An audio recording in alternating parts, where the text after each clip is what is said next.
সত্যিকার ভালো স্ত্রীর জীবনের সবচাইতে দামি সম্পদের নাম হচ্ছে তার স্বামী।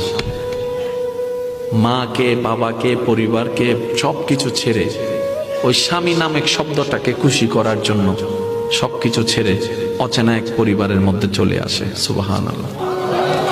আসে তো আসে, খুব অবাক লাগে, এবার মানাইও নেই, একদম ম্যাচিং হয়ে যায়। যেখানে যাই সেই রকম একটা মেন্টালিটি আল্লাহ পাক তাদেরকে দান করেছেন ম্যাচিং হয়ে যাওয়ার জন্য। একজন সত্যিকার ভালো বউ তার জীবনের সবচেয়ে বড় নিয়ামত মনে করে দুনিয়ার তার স্বামীকে। কারণ সবাই তার সাথে বেঈমানি করবে, আমার স্বামী কখনো আমার সাথে বেঈমানি করবে না।